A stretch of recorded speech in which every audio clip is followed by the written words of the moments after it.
آمين والصلاة والسلام على سيد الأنبياء والمرسلين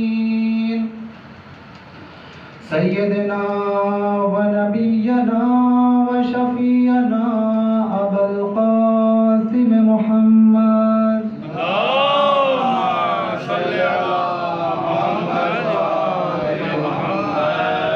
الذي كان وآدم بين الماء والتين وآله الطيبين الطاهرين المعصومين ولعنة الله على أعدائهم وقاتليهم أجمعين من يومنا هذا إلى يوم الدين أما بعد فقد قال الله تبارك وتعالى في القرآن المجيد بسم الله الرحمن الرحيم يا أيها الذين آمنوا اتقوا الله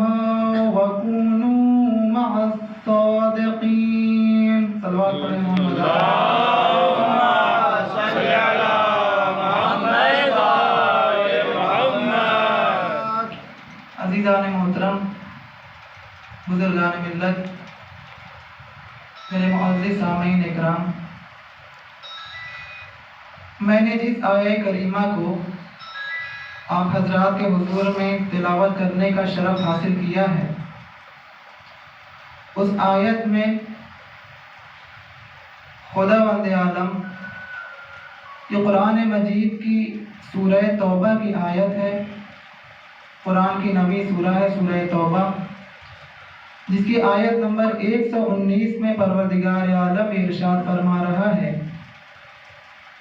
یا ایھا الذین آمنوا اتقوا اللہ وکونوا مع الصادقین. میرے عزیزوں، یہ عرض کرتا چلوں کہ سورہ توبہ قرآن مجید کی واحد ایسی سورہ ہے کہ جو بغیر بسم اللہ کی ہے، یعنی سورہ توبہ کے شروع میں بسم اللہ نہیں ہے. اس سورہ کو سورہ برات کے نام سے بھی جانا جاتا ہے، جس کی آیت نمبر 119 میں پروردگار عالم یہ ارشاد فرما رہا ہے یا ایھا الذین آمنوا اتقوا اللہ، اے لوگوں، اے ایمان والوں، اللہ سے ڈرو، تقوی الہی اختیار کرو، وکونوا مع الصادقین، اور صادقین میں یعنی کہ سچوں میں شامل ہو جاؤ.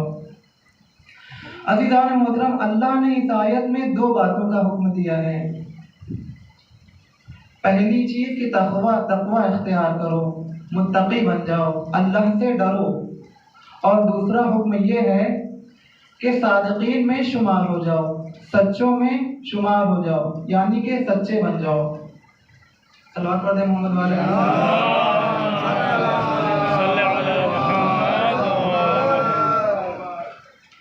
اب تقوی کسے کہتے ہیں؟ تو معصوم فرماتے ہیں کہ تقوی، ایک مرتبہ مولا کائنات سے سوال کیا گیا کہ مولا تقوی کیا چیز ہے؟ تو مولا نے جواب دیا کہ یہ بے لگام گھوڑے کو لگام دے دینے کا نام تقوی ہے. یعنی کہ اپنے نفسوں کو اپنے خواہشوں کو قابو میں کر لینا، کنٹرول میں کر لینا، اس چیز کا نام تقوی ہے. اور ذہن میں رہے کہ تقوی ایک صفت ہے، متقی یعنی موصوف، یعنی اگر میں نے اپنے خواہشوں پہ کنٹرول کر لیا، اپنے نفس پر کنٹرول کر لیا تو میں متقی ہو گیا. مگر عزیزوں، میری بحث آج جو ہے وہ ایمان لے کر ہے کہ ایمان کیا چیز ہے. تو ایمان کو علماء نے 3 حصے میں تقسیم کیا ہے، یعنی ایمان کے 3 جز ہیں. کون کون سے جز ہیں؟ پہلا جز ہے کہ انسان کے دل میں یقین ہو. کہ کسی چیز کا انسان کے دل میں یقین ہو. اور دوسرا جز کیا ہے؟ دوسری چیز یہ ہے کہ جو کچھ بھی دل میں یقین ہے اس کا اقرار زبان پر ہو، یعنی جو دل میں ہو وہی زبان پر بھی ہو. اور تیسرا اور آخری جز ہے کہ جو کچھ بھی انسان کے دل میں ہے وہ زبان پہ ہو، اور جو کچھ بھی زبان پر ہے وہ انسان کا عمل ظاہر کرے، انسان کے اعضاء و جوارح وہ عمل ظاہر کرے. یہ ہے ایمان. ایمان کے 3 جز ہیں. اب عزیزہ ایمان کی بات چل ہی رہی ہے تو ایک واقعہ نقل کرنا چاہتا ہوں. ایک مرتبہ حضرت عزیر، اللہ کے نبی ہیں حضرت عزیر، ایک مرتبہ کسی بستی سے گزر رہے تھے. کیا دیکھا کہ ساری بستی میں عذاب آ چکا تھا، ساری بستی تباہ و برباد ہو چکی تھی، یعنی سب کچھ ختم ہو چکا تھا، کوئی جاندار موجود نہیں تھا. اب جناب عزیر نے سوال کیا کہ پروردگار بستی پہ عذاب آ چکا ہے، ساری بستی تباہ و برباد ہو چکی ہے، اے میرے معبود تو کس طرح سے انہیں زندہ کرے گا؟ پروردگار میں دیکھنا چاہتا ہوں کہ تو کس طرح سے مردوں کو زندہ کرے گا. اللہ نے پلٹ کے کہا کہ اے عزیر کیا تم مجھ پر ایمان نہیں رکھتے؟ کہا پروردگارہ میں ایمان تو رکھتا ہوں مگر اپنی آنکھوں سے دیکھنا چاہتا ہوں کہ تو کس طرح سے ان مردوں کو زندہ کرے گا. اب اللہ نے حکم دیا کہ اے عزیر اپنے گدھے کو ایک طرف باندھ لیجیے، کیونکہ پرانا زمانہ ہے، اس وقت گدھا ٹرانسپورٹیشن کے لیے استعمال کیا جاتا تھا. تو جناب عزیر کے ساتھ گدھا تھا. اللہ نے حکم دیا کہ اے عزیر گدھے کو ایک طرف باندھ لیجیے. جناب عزیر نے گدھے کو ایک طرف باندھا، کھانا ایک طرف رکھا اور سو گئے. ایک مرتبہ اللہ نے انہیں 100 سالوں کے لیے سلا دیا. اللہ نے 100 سالوں کے لیے سلا دیا. اب جب اللہ نے انہیں زندہ کیا، انہیں پھر سے پلٹایا تو سوال کیا کہ اے عزیر کم لبستہ، کتنے عرصے تک سوتے رہے؟ کم لبستہ کتنے عرصے تک سوتے رہے؟ جناب عزیر نے کچھ سوچا کہ جواب دیا کہ لبستو یوم، پروردگار میں 1 دن سوتا رہا. پھر کچھ دیر کے بعد کہا، فوراً کہا اس کے بعد کہ او بعض یوم، میں دن بھی پورا نہیں سویا، دن کا کچھ لمحہ سویا ہوں، دن کا کچھ حصہ سویا ہوں. اللہ نے کہا اے عزیر میں نے آپ کو 100 سالوں کے لیے سلا دیا تھا. بل لبثت 100 عام، اے عزیر میں نے آپ کو 100 سالوں کے لیے سلا دیا تھا، آپ ختم ہو گئے تھے، میں نے پھر سے پلٹایا ہے. آپ نے سوال کیا تھا نا کہ پروردگار تو کس طرح سے مردوں کو پلٹائے گا، کس طرح سے مردوں کو زندہ کرے گا، تو میں نے آپ کو پھر سے زندہ کیا، آپ کو میں نے پھر سے پلٹایا. اللہ نے کہا کہ اے عزیر انظر الی حمارک، اپنے گدھے کو دیکھو، گدھا کھا چکا تھا، ختم ہو چکا تھا، اس کی ہڈیاں تک ختم ہو گئی تھی. کہا کہ انظر الی حمارک وانظر الی طعام، اپنے کھانے کو دیکھو، کیف یتسنى، کھانا سڑ چکا تھا، ختم ہو چکا تھا. کہا دیکھو سب کچھ ختم ہو چکا ہے، میں نے تمہیں بھی ختم کر دیا تھا اور میں نے تمہیں زندہ کیا ہے.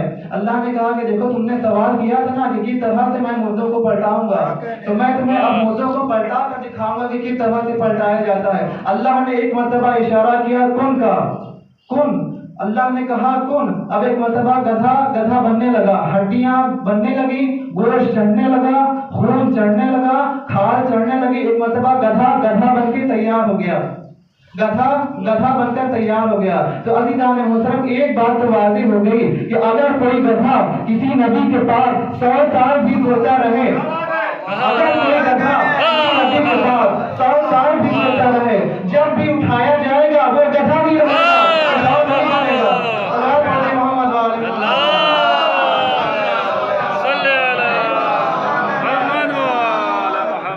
یہ نہ سمجھے کہ میں اگر نبی کے پاس ہو رہا ہوں تو جنتی ہوں. اللہ جب بھی اٹھائے گا اسی حالت میں اٹھائے گا، یعنی وہ گدھا جب بھی پلٹایا جائے گا اپنی اصلی حالت میں پلٹے گا. گدھا ہے تو گدھا ہی رہے گا، کچھ اور نہیں بنے گا. میرے دلوں سے ایمان کی بات چل رہی ہے، ایمان کی گفتگو چل رہی ہے. ایمان کیا چیز ہے؟ ایمان 3 چیزوں کا جز ہے. پہلی چیز کہ انسان کے دل میں یقین ہو، دوسری چیز کہ انسان کے جو دل میں یقین ہے وہ زبان سے اقرار ہو، زبان سے اقرار ہونے کے بعد تیسری اور آخری اہم چیز کہ انسان کے اعضاء و جوارح بھی اسی پر عمل کریں، یعنی پہلے 2 چیزوں کے مطابق ہو. اور ان میں سے جو سب سے اہم اور بنیادی چیز ہے وہ انسان کے دل میں یقین کا ہونا، کہ جس کے بغیر ایمان نہیں. اگر دل میں یقین ہی نہیں ہوگا تو پھر ایمان ہے کیا چیز؟ ایمان کیا چیز ہے پھر؟ تو جواب ملا کہ اگر دل میں یقین نہ ہو، انسان صرف زبان سے اقرار کر رہا ہے یا صرف عمل کر رہا ہے، تو یہ ایمان نہیں ہے بلکہ یہ منافقت ہے. یہ چیز منافقت ہے، کیونکہ منافقت کہتے ہی اسے ہیں کہ انسان کے دل میں کچھ اور ہو اور زبان پہ کچھ اور ہو اور اس کا عمل کچھ اور بیان کرے. صلوات پڑھیں محمد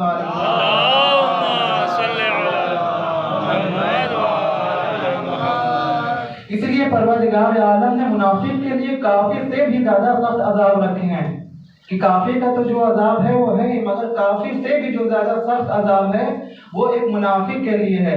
اللہ نے منافق کے لیے کافر سے زیادہ سخت عذاب رکھے ہوئے ہیں، کیونکہ کافر وہ ہوتا ہے کہ جو اس کے دل میں ہوتا ہے وہی زبان پر بھی ہوتا ہے، اور جو زبان پہ ہوتا ہے وہی اس کا عمل بھی وہی ظاہر کرتا ہے. یعنی جو کچھ دل میں ہے وہ زبان پہ ہے، جو زبان پہ ہے وہ عمل میں ہے. اور منافق وہ ہے کہ جو دل میں کچھ اور ہوتا ہے، زبان پہ کچھ اور ہوتا ہے. عزیزان محترم، منافقوں نے جتنا زیادہ نقصان پہنچایا ہے دین اسلام کو، اتنا کافروں نے بھی نہیں پہنچایا. ہر کسی کو معلوم ہے کہ منافقین نے اسلام کو کتنا نقصان پہنچایا ہے. میرے عزیزو، دین اسلام میں ہمیں تاریخ میں اگر جھانکے تو دو طرح کا ایمان دیکھنے کو نظر آتا ہے. ہمیں دو طرح کے ایمان دیکھنے کو ملتے ہیں. ایک ایمان وہ تھا کہ میدان احد میں رسول آواز دیتے رہے کہ میں ابھی زندہ ہوں، میں ابھی زندہ ہوں، مگر فرار کرنے والے فرار کر گئے. اور ایک ایمان وہ ہے کہ رسول خدا نے جب کہہ دیا کہ یا علی آپ میرے بستر پر سو جائیے، تو بندہ اس طرح سے سو گیا کہ مرضی پروردگار کا مالک بن گیا. اللہ پڑھیں محمد و آل محمد.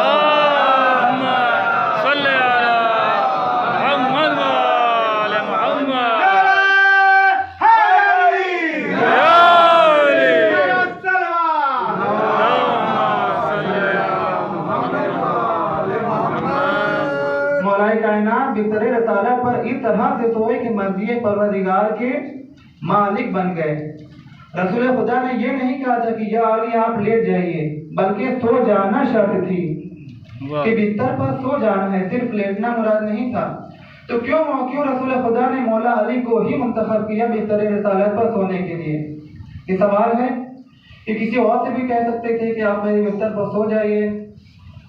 تو ہو سکتا ہے رسول جواب دے کہ تمہیں نہیں معلوم، کیونکہ جان کو خطرہ تھا اور سو جانا ہر کسی کے بس کی بات نہیں سوائے علی کے. صرف علی کے جس کو ایسی کنڈیشن میں بھی نیند آ سکتی ہے. مولا کائنات کے سوائے اور کوئی بستر رسالت پر نہیں سو سکتا. تو عزیزو، تمام مورخین نے یہ لکھا، تمام شیعہ سنی مورخین نے یہ لکھا کہ مولا کائنات میں کوئی سوال نہیں کیا رسول خدا سے کہ یا رسول اللہ میں کیوں سوں، یا میں اگر سو جاؤں گا تو پھر میری جان کو خطرہ ہو جائے گا، یا رسول اللہ میں نہیں سو سکتا. یہ سب رسول خدا، یہ سب مولا کائنات نے نہیں کہا، بلکہ مولا علی نے صرف ایک جملہ کہا کہ یا رسول خدا اگر میں سو جاؤں گا تو کیا آپ کی جان بچ جائے گی؟ رسول خدا نے کہا ہاں بے شک میری جان بچ جائے گی. تاریخ گواہ ہے کہ اس وقت مولا کائنات نے پہلا سجدہ شکر ادا کیا. یعنی تاریخ اسلام کا پہلا سجدہ شکر مولا کائنات نے بیت رسالت میں ادا کیا.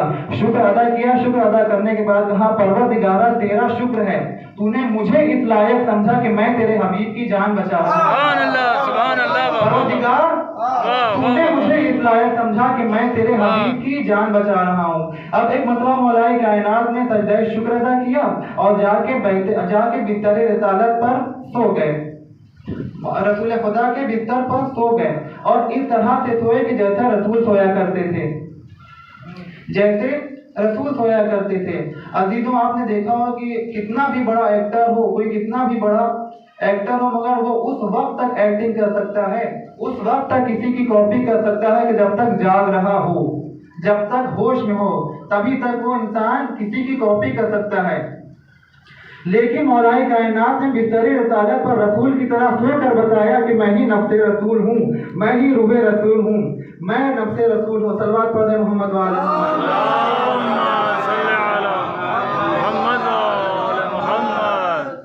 اور رسول خدا کا بھی یونیک طریقہ تھا سونے کا، ڈفرینٹ وے آف اسٹائل تھا سونے کا، یونیک وے آف سلیپنگ تھا.